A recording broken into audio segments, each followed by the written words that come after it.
Right, so welcome to the Sunday night broadcast. I do these meetings live every Sunday night where you can interact during the broadcast. And if you'd like to join the live broadcast, you can subscribe via the link below. Hi. And also I have a Wednesday night chat group. All my links are on my website page. And I also do one-to-one private sessions where there's an opportunity to go deeper into it and unravel all those things. And yeah, I'm going to have a meeting here in May. Yep, I'm going to sort that out soon. That'll be done before New Year.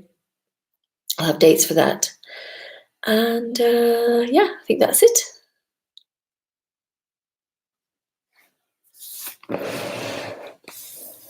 I had a very interesting conversation with somebody this weekend, and I'm going to address some of the things that were in that conversation because I think they're really important, and I think it's a very common thing that people struggle with, really. And that's the title of that is seeing. The idea that there's something to see. And I think that's there because it's been drummed in. It's been drummed in and drummed in that there's something to see. But you see, the reality is that there's somebody saying there's something to see. And that really just, all the onus gets put on them. And then that's believed that there's something to see. Well, they're saying there's something to see. So it must be true. Well, why is it true? Why is something somebody says true? When really, what is doesn't need to be seen. Hi, doesn't need to be seen because it already is. How can one see what already is? Here it is happening. Trying to see it is just another thing. It's kind of like, it's like a mental construct, really. I want to see. But this is too here to be seen because even trying to see it is this. So it's too instantaneous or too here to be able to pick it apart as something that can be seen. It's like separating seeing from the seen when there's just what's happening. And if one does see it, then what exactly is one seeing? And if someone says, well, there is something to see and I see it, well, what is it exactly they're seeing that nobody else is seeing? Because all there is what is, and everybody, that's already for everybody, you could say. So nothing is hidden from anybody. Life happening is not hidden from anybody. There's just this idea that there's something I'm not seeing.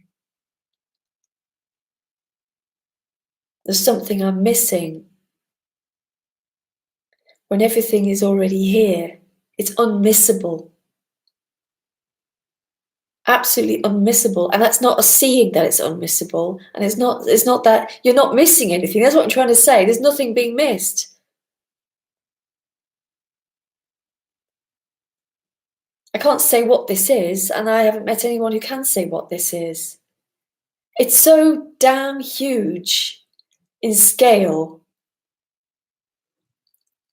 It's so big, isn't it? It's so big that how can one thought or one concept pinpoint the one truth that is often on offer? Even if that offer is there is no truth. But you can't see it while you got the veil of the me. This is the story, but it's just a story, you see. These things that we've learned and that keep some people really tied into it is a story. That there's something that's missing. That's the story. Because when you examine that story, what is it? It's nothing. It's just a thought. That's it. It's just a thought. It gets believed in. It must be true because they're saying it, and everyone respects them. It must be true. Why must it be true? It's almost like I said to this person the other day, I said, it's like giving your power to somebody you don't even know. Just giving away all your power or all your own experience, as it was, because there's no experience of it, but it is, and everybody can see that. Everyone can see that it just is. That's not hidden behind something called a me or something else, which might be almost intangible to get hold of. Because a lot of people say, well, I'm still searching for it, but I don't know what it is I'm searching for. Well, I think often what one is searching for is the thing that's believed in because other people say it's true. And it's rife within our culture, especially the spiritual culture, that we're not there yet. Something has to come to fruition, or something has to collapse, or something has to come together, or whatever it is. It doesn't matter. I'm not talking about just non-duality. I'm talking about all spiritual seeking offers something that isn't this. Or even if it is offering this, it's saying that it can't be seen without something happening in order to see it.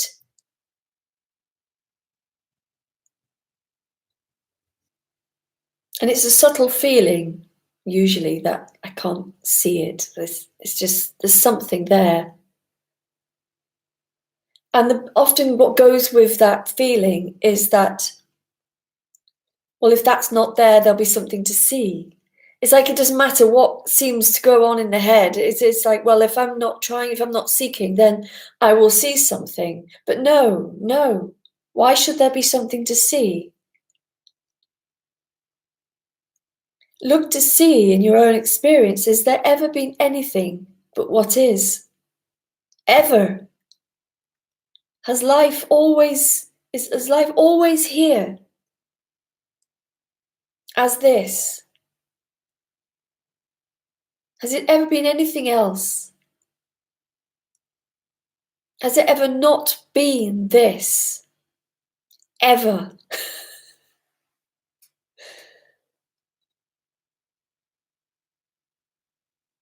I understand it's like, well, what does one do when there's no seeking? Well, nothing, just something else.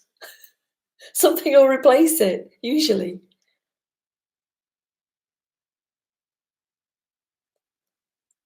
And what's left without seeking is what just always is. Just what's happening. It's not replaced by seeing anything.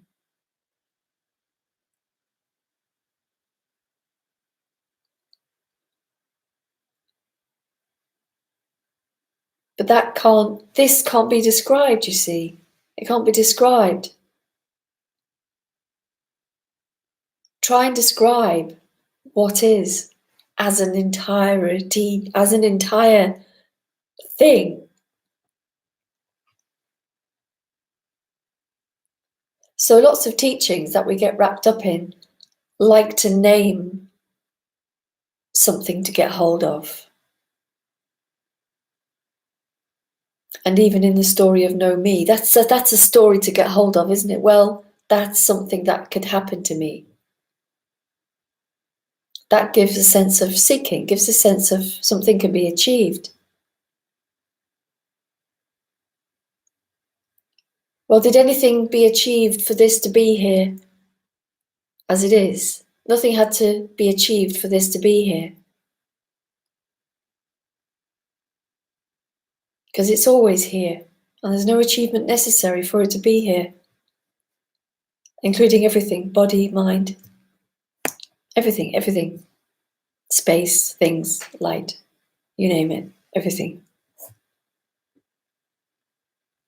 Did one have to do anything in order for life to be absolutely as it is? If it's never been anything other than what it absolutely is, how is it ever going to be anything that isn't. It's a very reasonable story, isn't it? The seeing of this. It's a reasonable story. It sounds reasonable. But when you examine it, where within that is the truth? Where can it be found? Or is all that can be found just a storyline appearing in this? Just this happening as that storyline?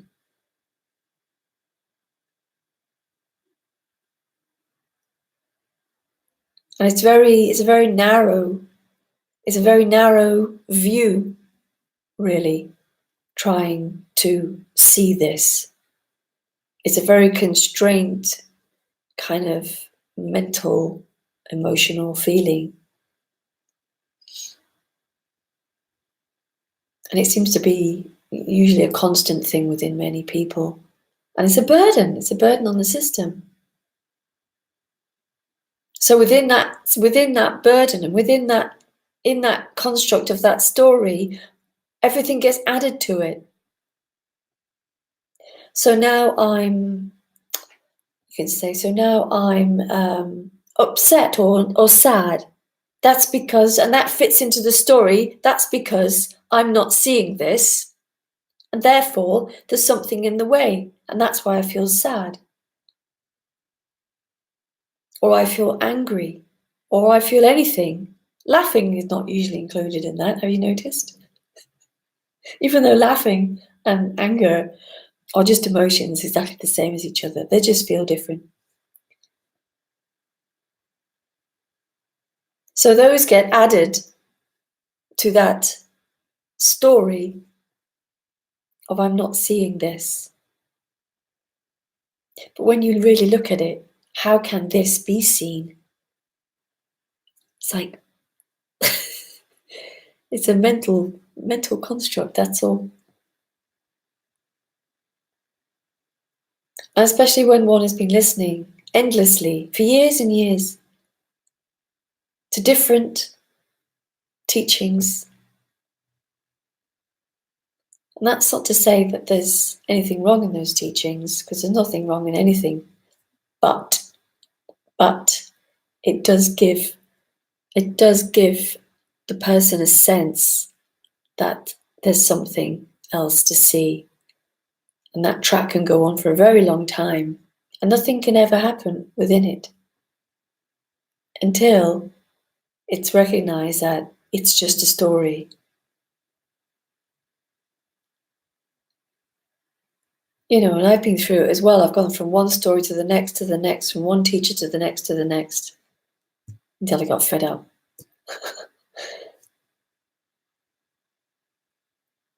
And each storyline is different. There's a different thing to see. As I said last week, or was it the week before, one point I was searching for the self, and then the self's a problem. And then there's, there could be seeking for bliss, there could be seeking for anything.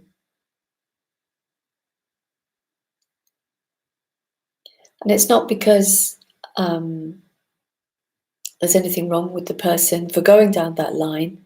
It's just that it seems very promising. It seems very reasonable. It seems very promising. It offers a way out of literally just being a normal human being and feeling all the things that human beings feel. And there's really no way out of that. If someone close to you dies, there's no way out of feeling grief or anger or whatever, or love, or any of those things that happen with circumstances.